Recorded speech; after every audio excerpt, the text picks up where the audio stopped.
ദിനേശിൻ്റെ ഭാഗമാണ് അവിടെ ഉള്ളത്. അവൻ്റെ ഏരിയ പോയത്. അവൻ്റെ ഏട്ടനൊക്കെ അവിടെ നിന്ന് കണ്ടു ഞാൻ.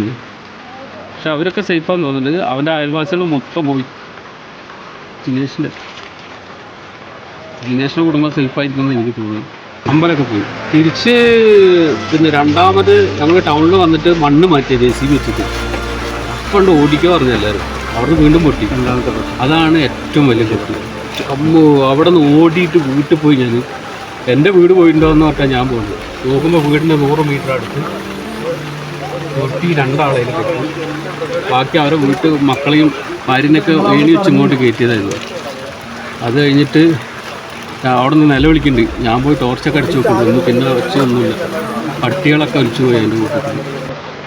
ഞാൻ എൻ്റെ അച്ഛനും അമ്മേനെയും ഭാര്യനെയും കുട്ടികളെയും വിളിച്ചിട്ട് ഓടി. അയൽവാസികളൊക്കെ വിളിച്ച് എല്ലാവരും ഇറക്കി. കുന്നിൽ എൻ്റെ ഒരു പെങ്ങളുടെ വീടുണ്ട്, അങ്ങോട്ട് എല്ലാവരും കൂടി ഓടി. അമ്മാതിരി സൗണ്ട്, സ്മെല്ല്, ഭൂമി കുലുക്കം പോലൊരു സംഭവം. രാത്രിയല്ല, കാണാൻ കഴിയില്ലല്ലോ. മനസ്സിലായി ഞങ്ങൾക്ക് വലിയൊരു പൊട്ടി. ആദ്യത്തെ പൊട്ടൊന്നല്ല, രണ്ടാമത്തെ പൊട്ടിൽ കുറച്ച് കയറി നിന്ന ആൾക്കാരൊക്കെ അതിൽ പെട്ടിട്ടുണ്ട്. എൻ്റെ സുഹൃത്തുക്കൾ ആരൊക്കെയോ പോയിട്ടുണ്ട്.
ചൂരൽമല ഹൈസ്കൂൾ ഭാഗത്ത് നിന്ന് വെച്ചാൽ 1.5 കിലോമീറ്ററോളം ദൂരത്തു നിന്നാണ് ഇതിൻ്റെ സംഭവം തുടങ്ങിയിട്ടുള്ളത്. പക്ഷേ 1.5 കിലോമീറ്റർ ദൂരത്തെ ഇരു ഭാഗങ്ങളിലേക്ക് പോയിട്ടുള്ളത്.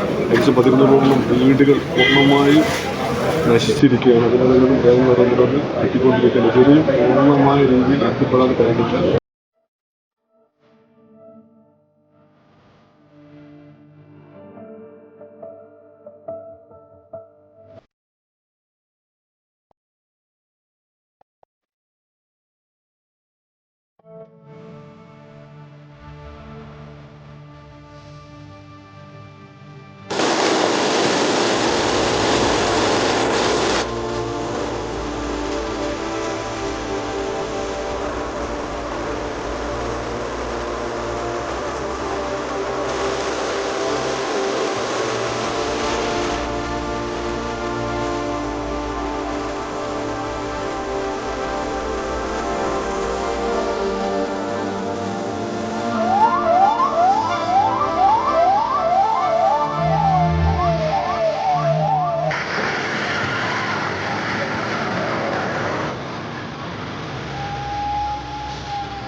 ആളുകളെ ഇവാക്യുവേറ്റ് ചെയ്യാൻ പറ്റിയിട്ടുണ്ട്. ഒരുപാട് ആളുകൾ കുറച്ച് ഡെത്ത് കൺഫേം ചെയ്തു. അത് നമുക്ക് റിക്കവർ ചെയ്യാൻ പറ്റി.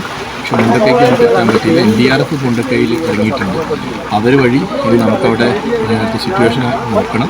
അതിനുശേഷം അവിടെ റെസ്ക്യൂ സ്റ്റാർട്ട് ചെയ്യണം. അതിൻ്റെ ഒരു സാധ്യത ആണ് നമുക്കൊരു ബുദ്ധിമുട്ടായി നിൽക്കുന്നത്. ചൂരൽമല ഏകദേശം നമ്മുടെ കൺട്രോളിലാണ്.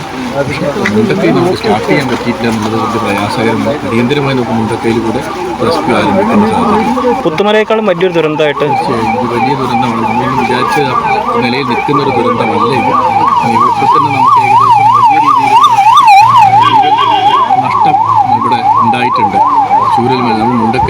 റെസ്ക്യൂ ആരംഭിച്ചിട്ട് പോലുമില്ല. അപ്പോൾ മുണ്ടക്കൈ കൂടി ആരംഭിക്കുമ്പോൾ എന്താവും ഒരവസ്ഥ എന്നുള്ളത് വലിയ പ്രയാസമാണ്. മുണ്ടക്കയിൽ നമ്മൾ NDRF അവിടെ ഇറങ്ങും, പക്ഷെ അതെങ്ങനെ റെസ്ക്യൂ ചെയ്യാനുള്ളത് ഒന്നില്ലെങ്കിൽ താൽക്കാലിക പാലം, അല്ലെങ്കിൽ നമുക്ക് ഹെലികോപ്റ്റർ വഴി എയർലിഫ്റ്റ് ആയിരിക്കും.